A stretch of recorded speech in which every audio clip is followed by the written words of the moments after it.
Hey guys, what's up? Good morning. It's Drew here, a quick video blog coming to you today on the spiritual tip. I hear often from atheists and non-believers, people in general who are not really hip to spiritual matters. They often say things like, screw your thoughts and prayers, prayer doesn't work and things like that. What they really mean to say and what they really want to say is the fact that prayer does not work for them because of the way that they approach it. I repeat, prayer does not work for them because of the way that they approach it. They approach prayer as witchcraft. They approach prayer as a weapon that you can wield. They approach prayer as something that you can use to manipulate and command the Most High God. They don't understand what prayer is about, okay? Prayer is not about telling God to act on your behalf. Prayer is not about telling God or commanding God. You can't command God. God is bigger than you, infinitely bigger than you, eternally bigger than you. That's like trying to command God is like going out to the ocean and trying to contain all the water in the ocean in your hands. It's like trying to grasp the sun in your hands. You guys don't understand how big God is. Okay, you got to understand the principalities and the conceptualness of this. If God created the sun, which is bigger than anything that you can imagine or you could fathom, all right, that if you were to get even within a mile of it, even within 1,000 miles of it, you would burn up. Okay, God created that.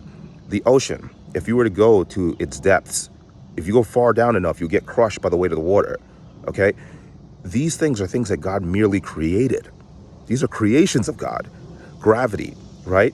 If you try to defy gravity with your own flesh and whatnot, you would hit the ground and you would die, right? You'd perish. These are things that God created, okay? These are physical things that you can see that God created. So how is it that knowing that God is the creator of all things, you think that through prayer you can control and manipulate God? It's foolish. It's just as foolish as looking at a human being that's trying to collect all the water in the ocean with his hands. It's just as foolish as somebody who's trying to, who gets a rope, a lasso, and tries to rope in the sun so they could heat up themselves during the winter. That doesn't make any sense. Do you understand what I'm saying? Prayer is not so that you can command and manipulate God. Prayer is so that God can enlist you in his preordained will. And you can benefit by being enlisted in God's preordained will. To effectively pray with God and connect with God, you have to understand one simple concept, that God is bigger than you. God does not yield to your commands. There are times when God will give you the desires of your heart. There are times when God will fulfill the desires of your heart because you fulfilled his conditions and because he claims that you are worthy of it. Now, we're human beings and we can change our minds. Like King Solomon, for example, asked for wisdom and he received it. But God was so pleased that he asked for wisdom that God said, you know what? Not only am I going to give you wisdom, I'm going to give you the desires of your heart. Okay? When God is pleased with you, he will give you the desires of your heart. You don't even have to communicate and ask God for the desires of your heart. He already knows what they are, and he will give them to you if you please him. Because ultimately, you will find in this life that pleasing God ends up pleasing yourself. If you're in the flesh, you may not experience it at first because you have to rebel against your flesh to please God to some degree. You have to put your spirit first and put your flesh last, meaning that your spirit should be CEO, your soul should be the manager, and your flesh should be the hourly employee. Your flesh has to come last if you want to please God because it shows that you're walking by faith and not by sight. That's how this goes, okay? It's not as simple as like, why doesn't God do this or why doesn't God do that? We're talking about the Most High God. He doesn't view death the same way that we do as human beings. Some of us as human beings, if we live in the flesh, to us death is final. We don't understand. But to God, who's the one who gives spirits, and to God, who's the one who gives energy and who divides energy and who multiplies energy, it's not the same thing. You guys got to understand that. If you really want to dive into this topic and you're not just trying to be contentious, if you really want to dive into the topic of spirituality, you need to start thinking in terms of principalities. Okay? You need to start looking at things that are so big in the physical realm or with the laws of physics that you cannot control them, because that's what we're talking about when we talk about God. God is all encompassing. He's not just the master of spirituality. He's not just the master of soulical. He's not just a master of physicality. He's the master of everything. So if you can't control your bladder, what makes you think you can manipulate and control God? The only spiritual forces and spiritual entities that give you the illusion of control are demonic and witchcraft entities. And they give you the illusion of control because their goal is to deceive you and to contain and obtain your soul and your spirit. And they cannot do it unless they get your consent, because God has placed a spiritual law in place that you cannot be possessed of by a spirit unless you give your consent. It's part of the free will law that is inherent in all spirituality.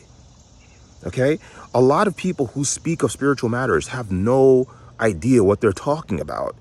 They're like, can you prove that God exists? Well, first of all, you can. Okay? Just like the same way that you have never seen COVID under a microscope, but you know it exists because you've seen people coughing, you've heard people die from it, you've heard people report symptoms from it. It's the same way that people report symptoms from prayer. One of the symptoms of prayer is a burst of warmth. When people pray and they get in the spirit, they report a burst of warmth that sometimes even causes them to sweat. I've experienced this myself. Shaking, for example, electrocution feeling, not like a negative electrocution that harms you, but like the feeling that volts of electricity are going through you. I've experienced that. I experienced that when my spirit was regenerated.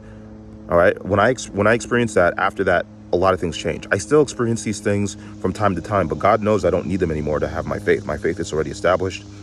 I've been growing my spirit now for many years. My spirit started off as when it was first regenerated, it started off as a little baby, and now it's growing and it's starting to get its wings. But these matters, what I'm talking about, are things that you have to learn about. You need to learn the rules of spirituality. You need to learn the rules of the spiritual realm if you want to indulge in or engage in these things. There's plenty of people who follow God who don't know these rules, but they're safe because they follow God anyway. All right. I know the ins and outs of spirituality. I've been studying it for a long time, and I follow God on top of it. I know exclusively that I don't try to manipulate spiritual forces, and I don't try to manipulate anything spiritual. I just follow the Lord because that's the way that you're safest. And that's the way that, if you're a believer in God, then you have faith. You don't need to try and manipulate anything. You just need to do your best physically and mentally, and then allow God to lead you spiritually. That's it. That's all God asks of us. Okay? But human beings, because, we descend from human beings that ate from the tree of knowledge, every human being thinks they know the right and wrong way to do things, including myself. I'm not immune to that. But the problem is this. Think of a fish, right? If a fish had the curiosity of a human being and the intelligence of a human being, a fish with all its limitations as a fish, it doesn't have appendages, it doesn't have fingers like we do, it doesn't have things like we do, but a fish with all its abilities, what could it really create? What could it really do? A fish with the intelligence of a human being would jump out of the water out of curiosity, and it would die. That is the best analogy that I can use to describe human beings who try to manipulate spirituality. You are in an ocean, and you are meant to swim in a certain ocean within certain parameters as a human being, but because of your curiosity, you jump out. And sure, you can explore more in your own domain, but there's certain places that you cannot go as a human being. There are places that are millions of light years away that you cannot get to in your lifetime, that you will die if you even attempt. There are things that we can create that can outlast us, but as human beings, we cannot accomplish certain things, And some people, as human beings, they believe in the unlimited nature of human potential. No, we are only unlimited by God. We cannot be unlimited because our lifespan is not long enough. You understand? You can't be unlimited if your lifespan is the blink of an eye in eternity. The only way that you can pass down your will is through descendants. And so, and even through passing down your will through descendants, God is facilitating that because God is the one who's handing out the spirits. Do you understand? You can't get around this equation. We're of God. We are made in his image. It's not about manipulating his will. It's not about him yielding to your will. You have to understand that your will is inferior to God's. You have to understand that you yield to God. You have to understand that God is the master, not you. That's what you have to understand. There's some people in this world that they amass a little bit of money, they amass a little bit of power, and they really start thinking that they're above God. They really start thinking that they can control and contain God's power. No, what you're going to get is a dirty form of spirituality that's demonic or witchcraft in nature, and it's going to end up destroying you and leading you down the wrong path. King Solomon is not immune to this because King Solomon was a man. He was blessed by the Lord, but he allowed the allure of women to lead him into idolatry and worship of other gods. He wanted more power. He couldn't contain himself. As a result, he ended up self-destructing. Do you see what I'm saying? Like, it's about principalities. It's higher than we can really ever imagine. And I'm only speaking of a fraction of it that I've discovered. Imagine what God knows. Imagine what the Lord knows. I know that God has me placed in a certain way, a path on this life. There's certain things I'm not supposed to know. There's certain things I don't have to know. I was created for a certain purpose, and I'm here to fulfill that purpose. And so are all of us. But we can either follow the purpose and follow the lineup and follow the destiny that God has chosen for us, or we can make one up ourselves. I've made one up myself before, and I enjoyed some parts of it as my flesh did, but it's far inferior to what God has planned for me. Okay? This house that I'm living in and whatnot, this big house that I'm living in and whatnot, and this life that I'm living today was not created by me. And sure, there are people with bigger houses, and sure, but the thing about God is not just about wealth. It's not just about money. It's not just about fleeting things. It's about things in perfect proportion for you, designed specifically for you, designed to specifically fulfill you, designed to specifically satiate your needs, because God knows you inside out more than you know yourself. So, for example, God can give you $1 billion and you think you'd be happy, but he knows that you wouldn't. So he's not going to give you $1 billion. Instead, he's going to give you 100,000 and he's going to allow you to build to 1 million. Because that would make you happy instead of just being granted 1 billion. You see, everybody falls into these false dichotomies and these false things, thinking that if they had all the matters of the world, all their problems would be solved. No, your problems are part of your destiny, and overcoming them and the way that you overcome them are part of your destiny. But you don't know that because you don't connect with the Lord. You got to connect with the Lord every single day. You got to pray. The Bible and prayer and connection with the Lord are your only weapon or your only sword against the devil.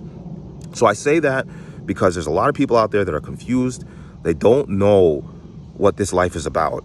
And they're trying to come up with their own definition. They're falling short. They're getting frustrated. They're getting angry. And when they get angry, they raise a fist up to God in the air and they say, "You're not real because you're not doing what I want you to do." He's the King. This is the Lord of Lords. This is the Lord of Hosts. This is God. This is the Alpha and the Omega. He cannot do what you want to do. He can give you some of your needs. He can give you some of the desires of your heart. But first, you've got to submit to him. And first, you've got to live your life by him. So he can do it in the proportions that are specific to you, that are better for you than you know of. You will never know unless you connect with the Most High. He can see things in dimensions and in timelines that you cannot see. So you cannot possibly know better more than the Lord. And that's all I got to say. God bless you if you're watching this. If you're an atheist and you need help discovering God, reach out to me. Reach out to me. If you want to fight with me and you want to debate with me, you won't get far. Because God has impacted my life way too much for you and your comments and your detractions to be able to detract me away from God. I'm sold out to God for life. But I'm saying if you need guidance on this matter, reach out to me and I will help you. God bless you. Have a wonderful day. Peace.